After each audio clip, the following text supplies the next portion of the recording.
All right. Hello, everyone. My name is Peter. I'm really excited to be here with you all. I hear that you're reading Kazuhaga's book on healing resistance. I was trained also in Kingian Nonviolence, so I'm going to share a little bit about Kingian Nonviolence and how I've incorporated Dr. Lafayette's lessons into my life. But first, I'm going to talk about Kingian Nonviolence and then transition towards talking about it as nonviolence as a vocation and use my work as a public defender as an example of that and how I've navigated different systems. Dr. Lafayette really talks about institutionalizing nonviolence, and for me, I've tried to understand what does it mean for me to be part of institutions and how I can kind of address different structures of violence as an agent in those systems. My why, I have a lot of reasons why. I'm more than just a worker. I'm also a husband to Janelle. She's in the back. And we have a beautiful dog named Mochi. But yeah, so my why for nonviolence is, I'm a part of different relationships. I very much care not only for the people that I live with, but also the people that I live around. And part of me, nonviolence means being invested into my local community. What really got me involved in nonviolence was with my brother and I was in college and he was in seminary at the same institution, and he got involved in nonviolence, and this is my brother here. This is when we were kids, and we started to teach conflict resolution and nonviolence together. And that teaching inside elementary schools open up doors to begin teaching inside prisons and jails. And a lot of the work I do stems from teaching an art class at a women's prison, and I see them as my cloud of witnesses, in the sense of those are the people that I am committed to, or those historical memories that I'm committed to, and preserving and cherishing those stories. That's just an image of some of the artwork that they made. And then this is, it seems like it's missing some things, but that is okay. Oh, perfect. This is just Dr. Lafayette, and then this is my confirmation. Yes, confirmation service. And one of the things I really appreciate about our baptismal covenant is that will you strive for justice and peace among all people, and respect the dignity of every human being. And so I think nonviolence is woven into our covenant as Christians. And one of the people that has really helped me understand nonviolence was Dr. Lafayette. Okay, so now we go here? Yeah, and Dr. Lafayette, he recently passed on March 5th. Wow. So pretty recently. And so part of this, I just wanted to kind of raise him up and to remember him and allow him to be present in this space, to say that he was an amazing kind of civil rights leader who did all these amazing things. He was John Lewis's freshman roommate, which is fun. And Wow. John Lewis and Dr. Lafayette were some of the early people to organize the National Sit-ins and also the Student Nonviolent Coordinating Committee. As the legend, you read it also in Kazuhaga's book, as the legend goes, the day that Dr. Martin Luther King was assassinated, Dr. Lafayette had a meeting with MLK, and in that meeting, Dr. Lafayette was commissioned by King to institutionalize nonviolence, to figure out ways that it can be brought to all people, not necessarily as not exclusively as a political organizing tool, but also as a way of life, to understand what does it mean to educate people. And Dr. Lafayette, he pursued different educational opportunities. If you want to go to the next line. I think his legacy is very much wrapped up in Kingian nonviolence, which are Dr. King's lessons distilled into a methodology. And a lot of the frameworks and lessons that Kazuhaga is pulling from comes from Dr. Lafayette's teachings. And I think that Dr. Lafayette's name is very much on Kingian nonviolence. And there's a lot of institutions and nonprofits that have kind of stemmed from this Kingian nonviolence training. One of the main ones is the University of Rhode Island. They have a center there. So if you want to get trained in Kingian nonviolence, that's a great place to go to. And there's some other great organizations too that stem out of Kingian nonviolence. Another one is Alternatives Violence Project. It started after the Attica prison riots in 1975. And Dr. Lafayette was called in to lead conflict resolution trainings for AVP. And so that program was started as a way to build relationships between people on the outside of prisons and people on the inside, and how do we kind of navigate conflict together. So it's a great AVP, and there's a Massachusetts chapter and some other chapters. It's a national and international organization. So it's a great place to get trained as well if you're interested in further learning about nonviolence. The way we begin most Kingian nonviolence trainings is what is violence?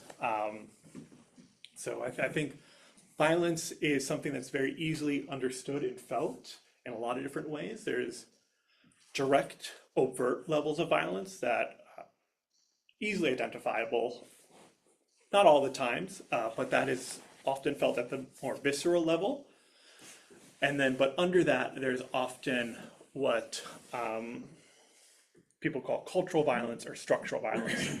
Those are the types of violence that might not be as easily identifiable or easily felt because, as this image shows, they're hiding under the surface.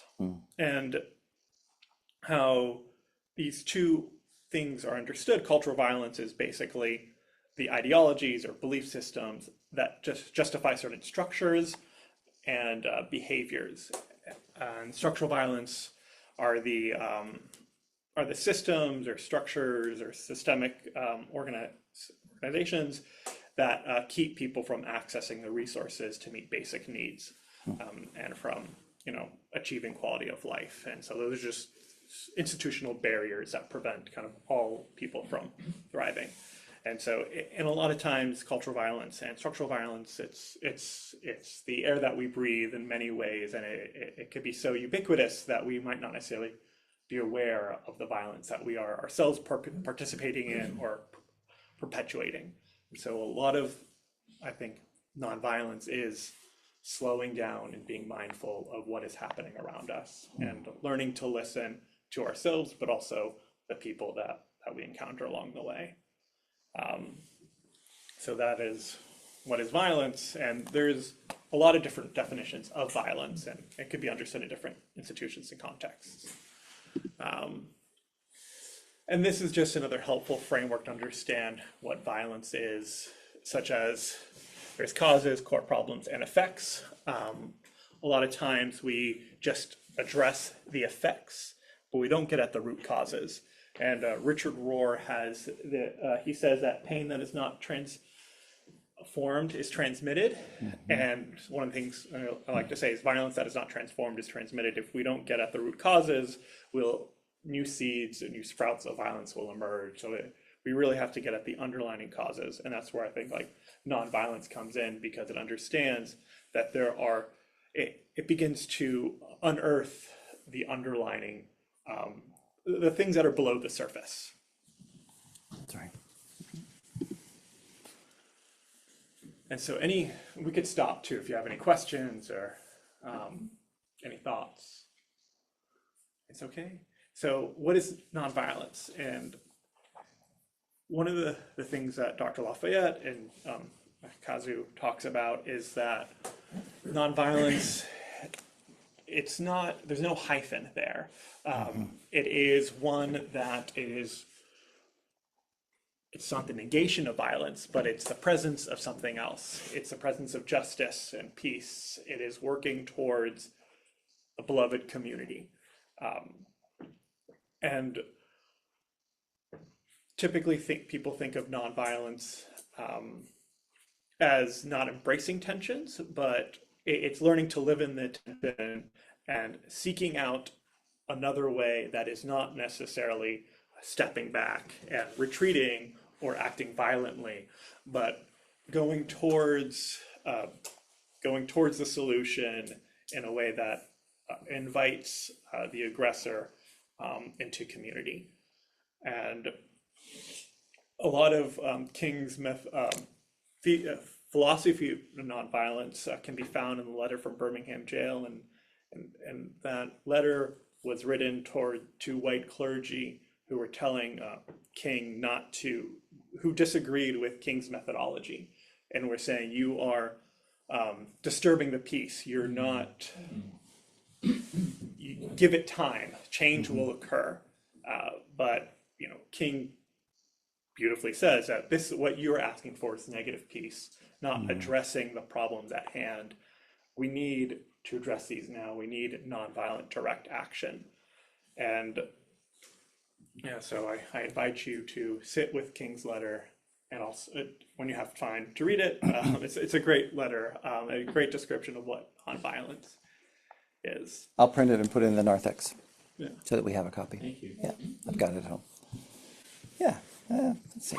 And We can do this, Brett. I obviously was not trained how to do this in seminary. There just might be some extra animation that you need to just click through. I don't know why I'm not. so what this slide is, it is basically an image. It's all right. I don't know where. Hold on. That one? Yeah. There we go. There we go. So when we think of nonviolence, we sometimes think of tactics of nonviolence. And I handed out a sheet. Gene Sharp found 198 different ways to do nonviolent resistance. And that's a lot of different ways to do nonviolence. Some of the main ones are like protests, hunger strikes, gathering in alternative institutions. But what I think King offers is, so Gene Sharp was very much into using nonviolent tactics, like practical nonviolence, so not necessarily being committed to nonviolent principles. And I think the issue when we boil down nonviolence to a set of practices, those practices could be violent in their own right if we don't necessarily understand the context, nor if we don't come at it with, I would say, like a principled approach. Because one of the things that nonviolence does, it helps us, it guides us, the principled approach, I think, guides us through tricky waters of institutions. And then it helps, for me, the principles of Kingian nonviolence help me understand what are their tactics, how I should address structures of violence head on. While there are great ways to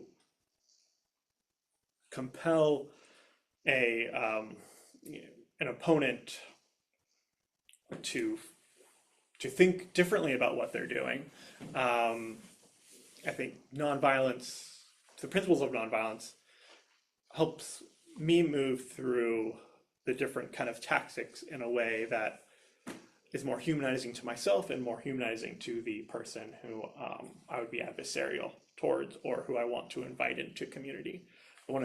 And people often talk about nonviolence as like a moral jujitsu, and it's learning to use your opponent's momentum against them. But one of the things that is and that could also be a very dangerous place to be in if you don't necessarily know how to properly kind of use your body or use the person's force in a gentle way. And that's why I think the principles are helpful, because it helps us to understand how to use force in a caring and compassionate way.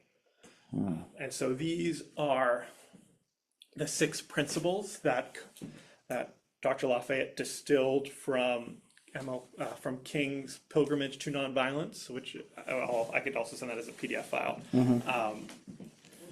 But for the purpose of this time, I'm primarily going to focus just on the first 3, and we could talk a little bit more about them. So we could go to the next one, nonviolence is a way of life for courageous people. So nonviolence is a way of life. Nonviolence is a way of life happens, the way for me, it speaks that it happens within a specific context among a specific certain people. Nonviolence is not something that's abstract. It's not something that happens over there, but it happens in my everyday life. It happens in the choices that I'm making. It happens how I greet people. It happens if someone gets angry at me. It is a way that just kind of it intentionally trying to be mindful of the way that I interact with people on a day-to-day basis. So it's not just jointed. One of the things that I think is important, it's not necessarily submissive. It should be subversive.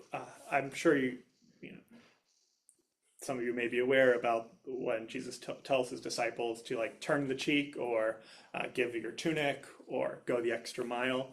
Sometimes those statements can be used as a way to keep people in systems of oppression, to kind of to accept violence. But Walter Wink, who's a theologian, talks about how those acts of turning the cheek or giving your tunic was a way to subvert systems that are oppressing first century Palestinians at that time. Because when you turn the other cheek, when a person gets slapped, the other alternative is to turn the cheek, which means that they would have to use the other hand. And if you, within that, Walter Wink, what he talked about within that culture, if you get slapped with your right hand, if you used your left hand, that is the hand that would bring shame upon that person. So because if the only other option would be to slap them or like punch them. So punching them would have treated them as an equal, but slapping them with the left hand would have brought shame upon them because it was seen as the hand that is unclean. And you would not, within that cultural framework, you would not use your left hand to slap someone. It would only be the right hand. And so that practice of turning the cheek is a way to understand what are the different cultural frameworks within that place, and then how do you use that cultural framework to subtly resist or to thrust your humanity upon the other person. An example, like giving a tunic. If you give your tunic, then you'd be naked, and then that is bringing shame upon the person who asked for the tunic. And going an extra mile, Roman soldiers would as a punishment, would tell people to go a mile, but if you went 2 miles, that would bring shame upon that Roman soldier. So these are different subtle tactics that Jesus was saying to thrust your humanity upon your opponent and to have them kind of face. And those tactics would only work within that particular milieu, within that particular culture. If if someone hit me now, if I just turned the cheek, that wouldn't express the same humanity. So nonviolence is a way of life encourages us to understand what are the different dynamics at play that we can embody nonviolence and face, thrust your humanity onto the other person. Yes, go to the next one. Yeah, can I ask a question? What's an example of contextually embodying this for us today? Are you going to get there or no? I think it I'll have to think about it. It's just so specific. So when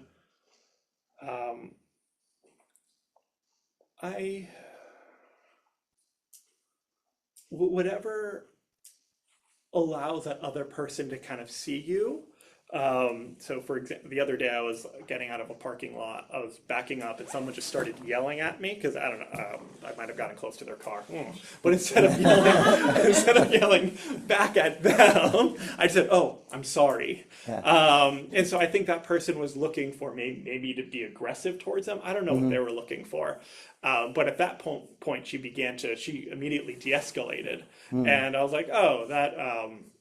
Okay. Like, I think so.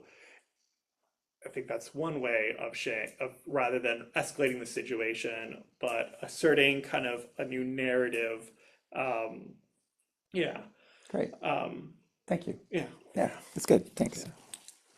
And then with the second principle is the beloved community, the framework for the future. All of the acts that a person undertakes in the nonviolent way of life is framed towards this goal about the beloved community, which I feel like the beloved community is a very like amorphous term. I still don't really, it feels so intangible just because of just how society is right now.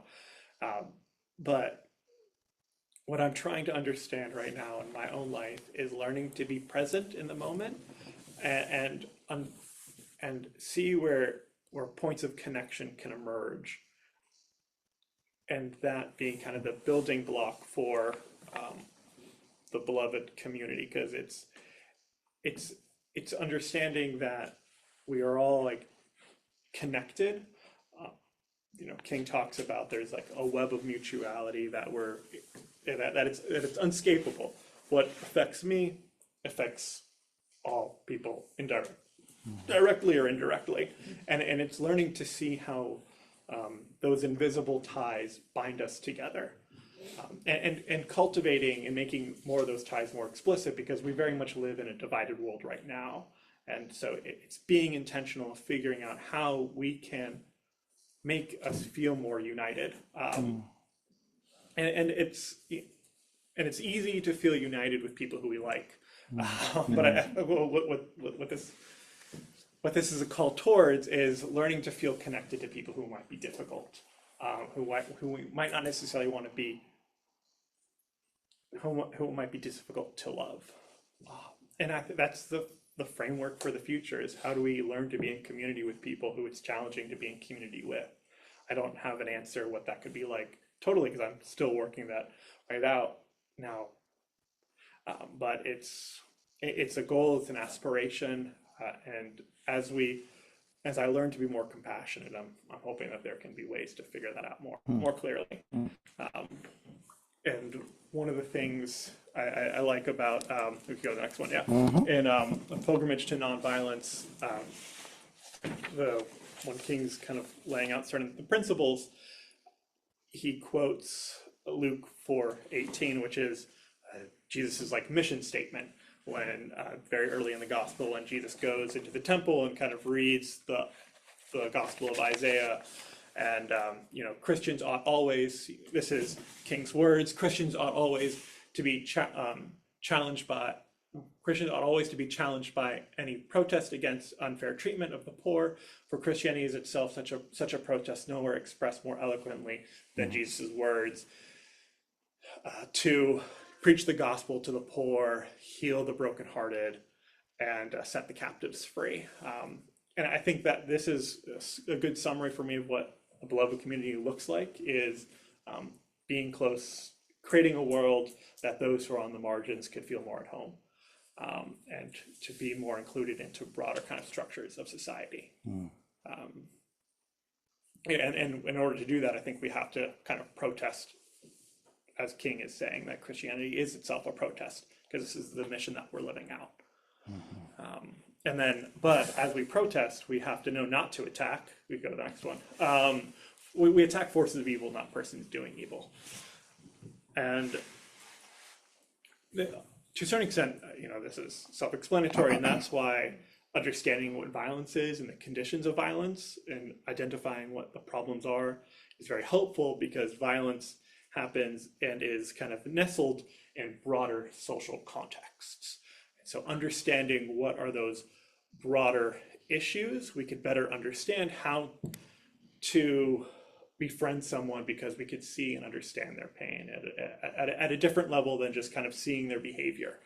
And what this principle outlines is that we're not blaming people, but we're trying to find solutions towards for the structures that animate a person's behavior. Because this is where like the distinction between nonviolence and violence comes in. Violence, the solution is maybe to destroy that person, or to get rid of them or exclude them, which is often a pretty easy answer. But the lasting solution is figuring out what are the structures of belonging and how we can invite people into just relationships, and address unjust systems. And one of the things Dr. Lafayette says, you go to the next slide, that the conditions that confront us are analogous to communicable diseases. And I like this framework because we don't necessarily blame a person for being sick. We have a broader understanding that sickness happens because it spreads through different relationships. There's different societal issues that promote that disease or promote that contagion, and at different levels we can address that. So what this is, the social ecological model, it is in the public health world, it is used to address like health conditions.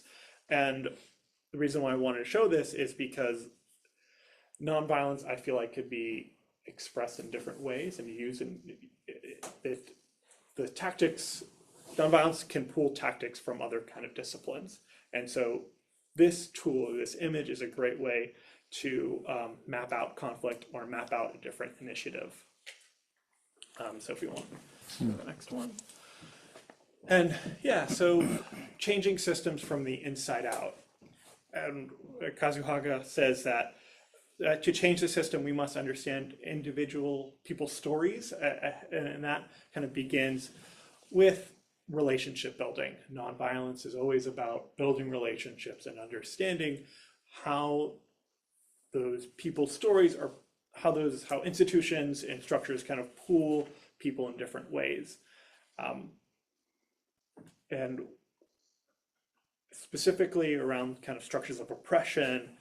And I originally had this bullet point, nonviolent requires personal relationships under power of proximity. But I really wanted to put it at itself because this nonviolence calls us to be in relationship with people who are not necessarily oppressed, but those who are the oppressors, and understanding kind of what are their motivations or what are the institutional frameworks that they're operating under that kind of drives those systems of oppression. And I think that's sometimes hard to do. But we also need to be, the power of proximity is also really important when we're talking about challenging systems of oppression, especially among those who are marginalized and oppressed by structures.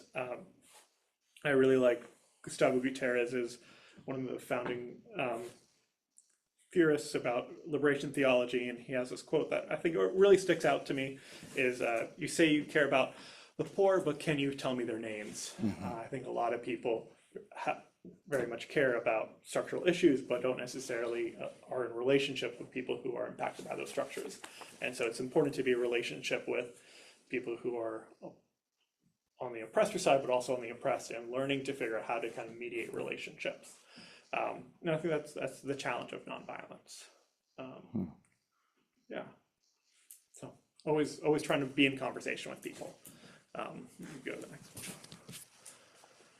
And so that was a very quick drive through the first three principles.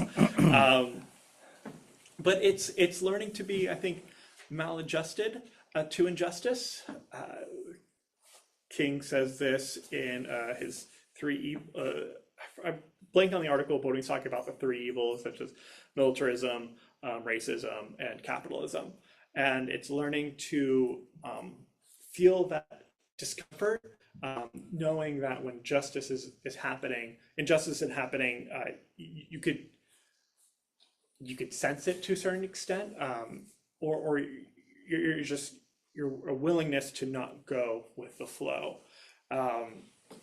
and I think that that's hard to, because I think it's so easy to be wrapped up with everyday things, with not necessarily realizing what's happening around us. And that's why it's practicing nonviolence is like building a muscle. It's like mindfulness practice, as Kazu says. It's learning to be mindful of the world around us, and it's attending to these structures, attending to ourselves, that we could begin to understand how to be maladjusted to injustice.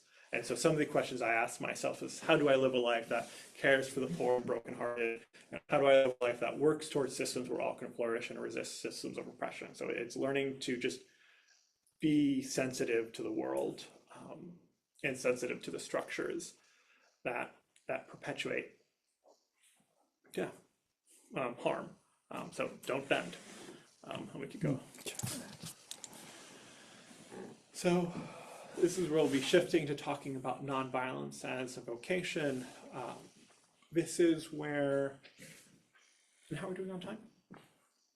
We're good. Okay. 10 minutes? 10 minutes, yeah, perfect. So nonviolence is a vocation. It is understand, like, again, how the asking kind of myself questions about who am I being called, or what is my calling? So vocation, the Latin, is listening. And so a lot of this is listening to what is happening with myself, being mindful of who am I becoming, who am I in relationship to, and am I becoming callous to the injustices around me? One of my supervising attorney, I probably should have explained what I do. I'm a public defender, and so I represent indigent clients. One of my supervising attorneys said she can know once she stops feeling compassion towards her clients, that's when she'll know she's no longer a good lawyer. And so I think that is, like, for me, that was that was a very profound statement, because it is very hard, very easy to become callous within being a public defender. But she wanted to be open and emotionally vulnerable to her clients so that she can to accompany them.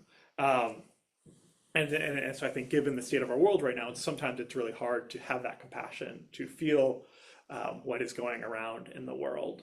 But I think that feeling opens us up to understanding what is happening within ourselves, but also what is happening in the world. So Thurman, which was Howard Thurman, was a mentor to MLK, and really was called like the father of this, the chaplain, the civil rights movement. I might have butchered that, but he provided a lot of spiritual direction to a lot of the civil rights leaders. And one of the things that he says was, he talks about the sound of the genuine, and it's learning to kind of hear who you are. And then once you could hear that sound, you could begin to perceive others, because you're identifying your vulnerabilities and you're seeing the vulnerabilities in others. That's where that web of mutuality, that echoes that web of mutuality. And so nonviolence as a vocation is learning to listen not only to yourself and other people. And I wanted just to, this is on the other handout, that is the 6 principles. Yep. Yeah. So what this handout is, it is just the 6 principles of nonviolence, and on the other side, it's from one of the leaders. I'll guess Manual this for too. Kingian Nonviolence.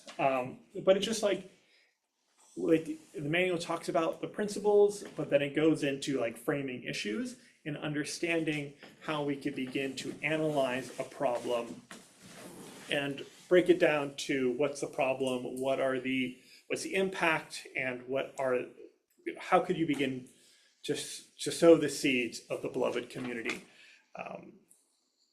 For me, it's really important to identify a problem and get it pretty granularly to see how I could intervene in that situation. And so we could go to the next one. So I wanted to talk about 2 things of how I have integrated nonviolence into my own kind of way of life. And so the first one is I started a legal research course at a pretrial detention facility in Boston. And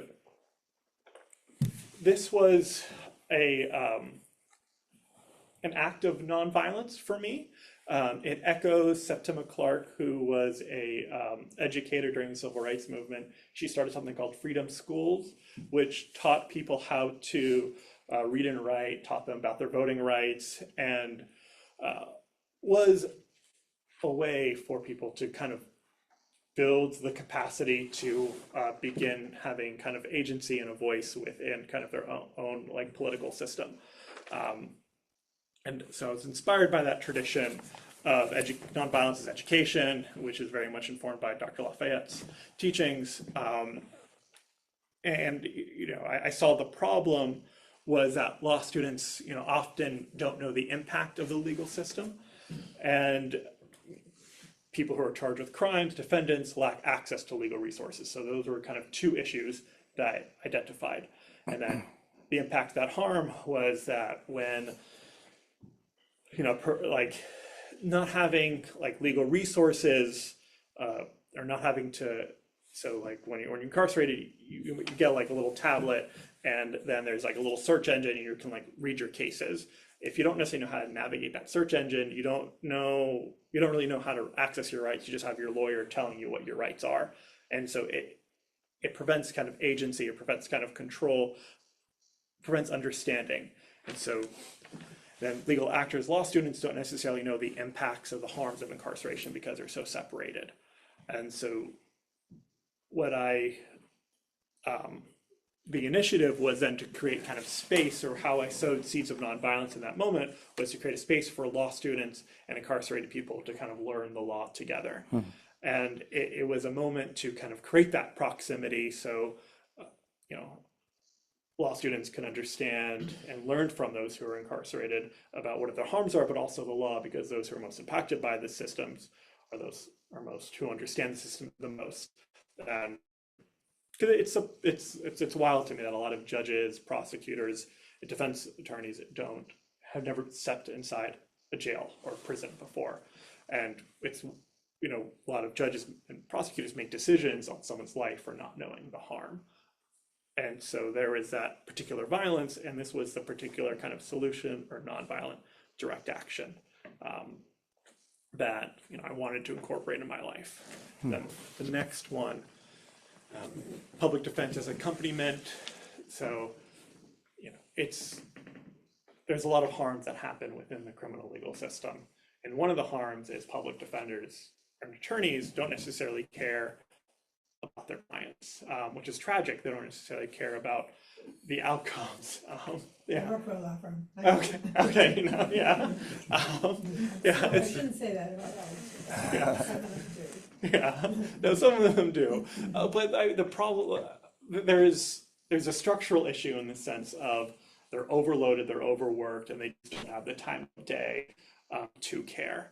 And the impact of that is, clients might not necessarily fully understand the rights because they don't have someone explaining to them the law. And if they don't understand their evidence, how could they make informed decisions? And so while there is these conditions, I couldn't necessarily change the structure. Like, I'm still going to get cases, I'm still going to have my time pressures, but I can change my orientation towards the people that I meet with.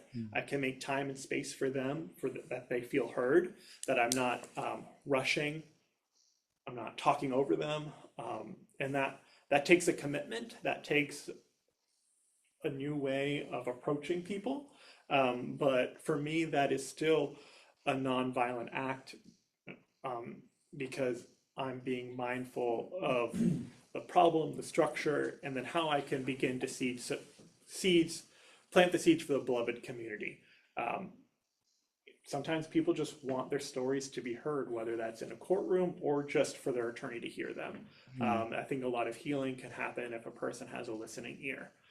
And so it's taking time for the person in front of me, because it's a very dehumanizing system, and I'm trying to be a humanizing presence kind of within that space, with all the constraints. Yeah, so that is just how I've contextualized nonviolence. For me, nonviolence is not necessarily like it's also like protesting and all these things, but I think it's something that should be part of our everyday lives and understanding what the systems are and how we can address those. The next slide is just inviting, if we have like have I gone over the 10 minutes? Yeah, Yeah. probably. Yeah. Yeah. Especially if people want to ask questions. Yeah. Yeah. So the next slide, you could do this on your own. I'll get you the slides. And then this one is just we live and breathe in institutions. We are contained to the structures, and it's learning nonviolence is for me is learning how to take pockets there. How do we kind of make space for people to breathe in these institutions? And yeah, that's pretty much it. I think that, there's a lot of injustice happening right now, but the hope is that the universe is on the side of justice. And for me, I just have to have faith and be committed to these little acts of care and to know that it will eventually kind of, we'll work towards justice. And this is where we applaud. Yeah. Thank you. Thank you. So questions? Yeah. Question. So, thank you. Yeah. I thought that was Yeah. really perfect. Excuse me a moment. Principle number 3, attack forces of evil, not persons doing evil. I'm finding that this is a big lesson for me, and a good principle, but one that I'm trying to lean into. So let's take today's context. We've got a lot of like no kings rallies. We've got sort of, people who are in leadership, whether it's the president or the Department of Homeland Security, sort of which are potentially, these are individuals, right? I don't want to necessarily attack the persons doing the evil, but there is evil happening. And I believe that that there is evil that is coming from the leadership. There was something in the slide about number 3 where you were giving a couple of hints about things to do, and one of them I was kind of struck by. It's like, well, the oppressors have experienced oppression, so I'm trying to understand how not to attack these people as evil in my brain to try to sort of be in community. To practice that, I'm finding it very challenging. Just wondering sort of if you had some practical thoughts about this context that we're in right now, and this notion that many of us would like to protest, but protest in a way that's nonviolent and that invites community. So that's what I'm feeling is sort of a big question hanging in the air for me anyway. I see people nodding, but just if you had any thoughts about that, I'm not expecting you to have an answer. No, a lot of my answers probably, I mean, that's a question that I linger on as well. I think a lot of our issues, there seems to just be like violence still continues to perpetuate, no matter how much we engage, no matter how much we protest. And I don't necessarily know what is the best way to kind of stop violence from continuing on, or to create, but for me, it really this is maybe not a helpful answer, but it really begins in relationships and like understanding, like not necessarily shunning the people who have different views from us, but trying to understand what their views are and begin conversations on how they can kind of try to win them over, or to create I'm thinking about my mom right now. She's a very, very big conservative. But like, I'm trying to have long, prolonged conversations with her in the hopes that maybe one day she might change her vote. Because it is wild to me, the information that she's inundated with. And the information that she sends me, which I think it is very wrong. And very misguided, but she doesn't necessarily have another voice in her life other than myself and my brother to tell her what I believe is the truth. And we are very much in our different silos. And one of the frustrations that I have with protests is that it very much continues those silos. Yes. And the other day, I forgot where I was driving, but I just saw a bunch of people gathering, holding signs that I agreed with. But I just didn't necessarily know what was the meaningful impact of those actions, other than creating a sense of solidarity among people who believed in those signs. Because no sign, you know, a sign might not necessarily change someone's behavior. It could. I once talked to a guy who saw a sign that says Jesus loves you, and whatever that clicked for him. And then he started to hold signs that said Jesus loves you.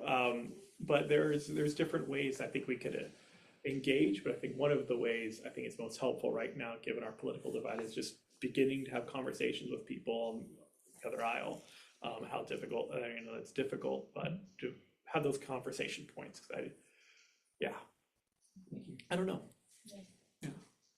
If I could just add one thing, one way I approach it is that I go after the systems that are insufficient to solve the problem, right? So you're not pointing at the person necessarily, but you're going after the systems that they're attaching themselves to and maybe potentially violating, right? So you're kind of trying to adjust. It's kind of like what Congress does, right? When they come out and maybe not, like their verbiage or anything, but they're going after what laws are being broken, for instance, right? And how do we approach it from that perspective? See what I'm saying? Yeah. So, it's not necessarily attacking anyone, but let's say, we're protecting our democracy and ultimately going after the systems that need to be in place to be able to maintain the status quo and make sure that we don't lose what we have. Yeah.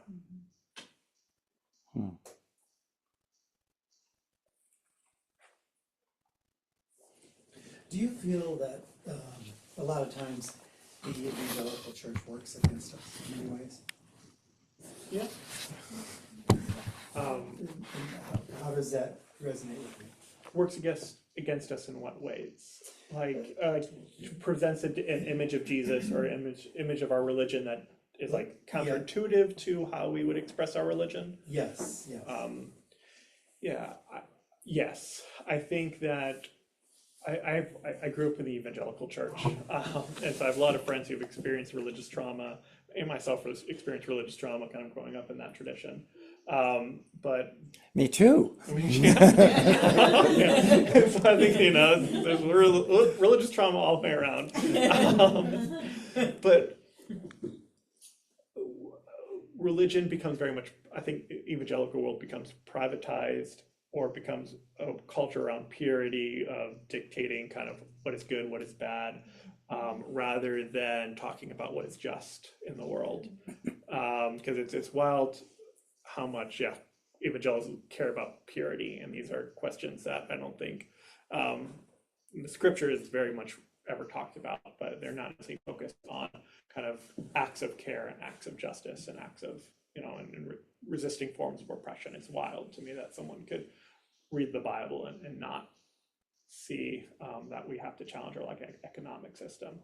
But yes, and I think the evangelical world works against us because of how much it focuses on a sense of purity and self-righteousness. I don't know if that answers your question. Okay. Anyone else? Thank you, Peter. Do you mind if I share these slides with the world? Share Okay, with the great. world, Yes, great. Thank you. Oh, thank You can you. stop the recording. Thank you. Finish all the food, and you can sit and talk with Janelle and Peter as long as you'd like. Thank you. Thank you all. Peter, I especially appreciated the iceberg metaphor. Thank you, Denise. Yeah. We use that. Welcome. That was excellent. Yeah, Teaching thank people you. about the relationship